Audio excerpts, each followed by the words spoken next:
কোরআনকে যদি জিজ্ঞাসা করা হয়, ও কোরআন, তুমি কোথা থেকে আসছো, কার মাধ্যমে আসছো, কে তোমাকে বানাইলো, কে তোমাকে পাঠাইলো? কোরআনুল কারীম বলেন আমাকে আল্লাহ তাআলা দুনিয়ার মধ্যে পাঠাইছেন। আমাকে আল্লাহ তাআলা লাহু মুলকুস সামাওয়াতি ওয়াল আরদ, আমাকে আল্লাহ তাআলা, যেই আল্লাহ ঘুমান না, যেই আল্লাহ নিদ্রা নাই, যেই আল্লাহর মা নাই, বাবা নাই, ছেলে নাই, মেয়ে নাই, সে কাউকে জন্ম দেন নাই, কারো থেকে জন্ম নেন নাই, সেই আল্লাহ তাআলা লাহু মা ফিস সামাওয়াতি ওয়াল আরদ, সে আমাকে জমির মধ্যে পাঠাইছেন। কোরআনকে যদি আবার জিজ্ঞাসা করা হয়, কোরআন, তুমি এই জমিনে আসার আগে কোথায় ছিলে, কোথায় তোমার অবস্থান ছিল? তখন কোরআনুল কারীম বলেন বাল হুয়া কুরআনুম মাজিদ ফি লাউহিম মাহফুজ। কোরআনুল কারীম বলতেছেন আমি লাউহে মাহফুজের মধ্যে সংরক্ষণ ছিলাম। কোরআনকে আবার যদি প্রশ্ন করা হয়, ও কোরআন, তুমি লাউহে মাহফুজের মধ্যে ছিলে তাও জানলাম, তুমি কোন মাসের মধ্যে আসছো?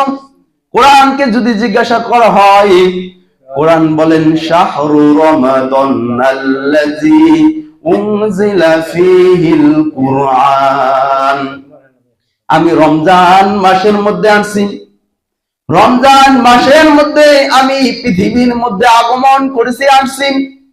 এখন যদি আবার কোরআনকে প্রশ্ন করা হয়, ও কোরআন, তুমি কোন দিনে আসছো?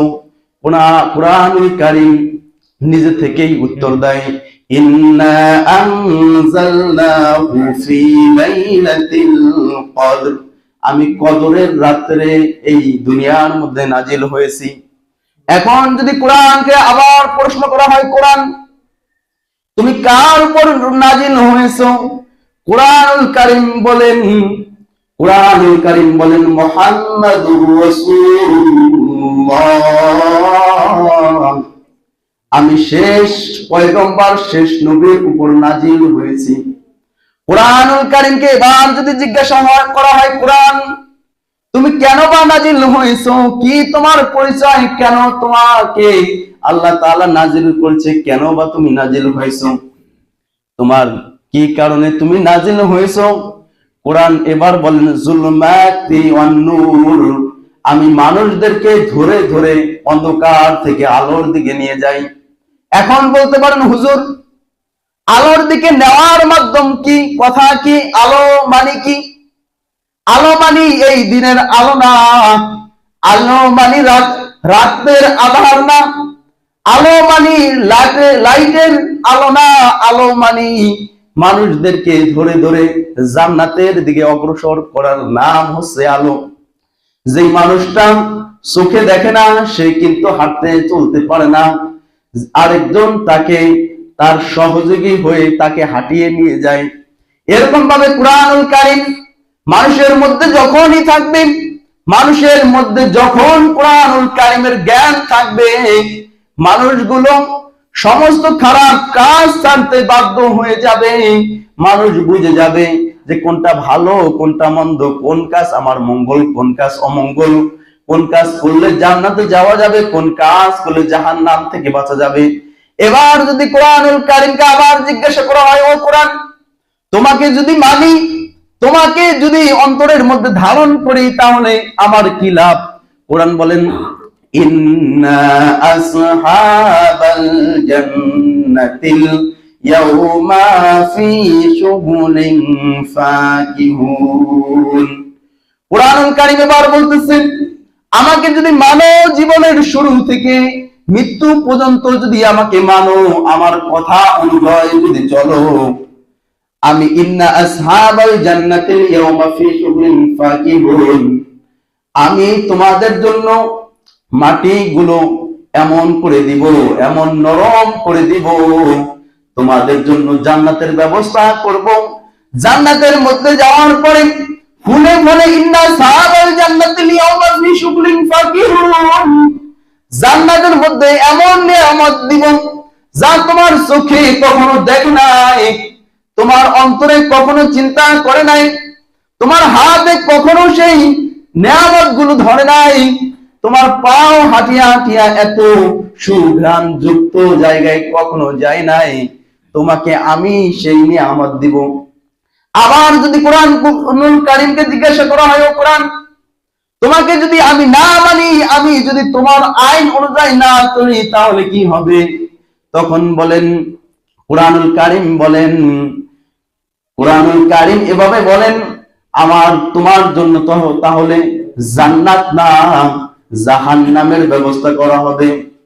জাহান্নামের ব্যবস্থা করা হবে, এমন জাহান্নাম যেই জাহান্নামে তুমি কখনো দুনিয়ার মধ্যে অনেক কষ্ট করেছো, কিন্তু সেই জাহান্নামের কষ্ট কোনোদিন তোমার মনে হয় নাই। এমন জাহান্নামে দিব যেই জাহান্নাম দুনিয়ার 70 গুণ আগুন বেশি করা হবে, তাপ করা হবে। এবার কোরআনুল কারীমকে আবার যদি জিজ্ঞাসা করা হয়, ও কোরআন, সবই বুঝলাম, তোমাকে মানলে জান্নাত, না মানলে জাহান্নাম। তুমি রমজান মাসে নাজিল হয়েছো, তুমি কদরের রাতে নাজিল হয়েছো, তুমি এইটা দুনিয়ার মধ্যে আল্লাহর পক্ষ থেকে নাজিল হয়েছো, তোমাকে আল্লাহর আরশ থেকে কুরআনুম মাজিদ, তুমি লাউহুল মাহফুজে ছিলে, সবই বুঝলাম। এটা আমি কিভাবে বিশ্বাস করব? তোমার মধ্যে কোনো ভুল আছে কিনা, তোমার মধ্যে কোনো ভুলের কিছু আছে কিনা? এবার কোরআনুল কারীম বলেন, যালিকাল কিতাবু লা রাইবা ফীহি। কোরআনুল কারীমের সূরাতুল বাকারার মধ্যে দ্বিতীয় আয়াতে বলেন, যালিকাল কিতাবু লা রাইবা ফীহি, না না, আমার মধ্যে কোনো ভুল নাই, কোনো ভুলের কোনো মাত্রা নাই, কোনো ভুল নাই, কোনো ভুলের মাত্রাও নাই। দুনিয়ার যতগুলো মানুষ, যতগুলো দার্শনিক আছে, যতগুলো বৈজ্ঞানিক আছে, যতগুলো সায়েন্স আছে, তারা বই লেখার আগে লিখে দেয় অথবা বই লেখার পরে লিখে দেয়। আমার যদি যতগুলো কথা এই বইয়ের মধ্যে লেখা হয়েছে, এই বইয়ের মধ্যে যতগুলো কথা লেখা হয়েছে, এই কথার মধ্যে যদি ভুল থাকে, ভ্রান্তি থাকে, আমাকে ধরিয়ে দিবেন, তাহলে আমি পরবর্তী সময়ে সংশোধন করব। কেউ বা মোবাইল নাম্বারও দিয়ে দেয় যে আমাকে ফোনের মাধ্যমে বলবেন, আমি কথাগুলো পরিপক্ষে সামনে এই কথাগুলো, এই ভুলগুলো সংশোধন করব। কিন্তু কোরআনুল কারীমের মধ্যে প্রথমে বলেন, যালিকাল কিতাবু লা রাইবা ফীহি, আমার মধ্যে কোনো ভুল নাই, কোনো ভুল নাই। কোরআনুল কারীমকে আবার যদি জিজ্ঞাসা করা হয়, ও কোরআন, তোমাকে যদি বেশি বেশি তেলাওয়াত করা হয়, বেশি বেশি ইবাদত করা হয়, তোমাকে যদি বেশি বেশি তোমার নামের জিকির করা হয়, তাহলে কি হবে? কোরআনুল কারীম এবার বলতেছেন, যদি বেশি বেশি তেলাওয়াত করো, বেশি বেশি আমাকে স্মরণ করো, আমার মাধ্যমে, আমি তো আল্লাহর পক্ষ থেকে এসেছি, যত বেশি তেলাওয়াত করবে, জান্নাতের মধ্যে বড় বড় ইমরাত তত বেশি তৈরি হয়ে যাবে। বলুন না সুবহানাল্লাহ। এই কোরআনুল কারীমকে যদি দিলে প্রাণে অন্তরে যদি বিশ্বাস করে আমল করার কারণে যদি জান্নাত যাওয়া যায়, যদি না বিশ্বাস করা হয়, তাহলেও কিন্তু জান্নাত থেকে খারিজ হয়ে জাহান্নামের নিকট চলে যেতে হবে। এই কারণে রাষ্ট্রীয় জীবন, পারিবারিক জীবন, সামাজিক জীবন, অর্থনৈতিক জীবন, সবগুলো আমাদের কোরআনুল কারীম অনুযায়ী চলতে হবে। আমার মেয়ে বিবাহ দিব কিভাবে, তাও কোরআনুল কারীমে আল্লাহ বলে দিয়েছেন। ছেলেকে কিভাবে বিবাহ করাতে হবে, তাও আল্লাহ তাআলা বলে দিয়েছেন। এই কোরআন সর্বক্ষেত্রে মানতে হবে। এই কোরআনকে যদি আঁকড়ে রাখেন, কোরআনকে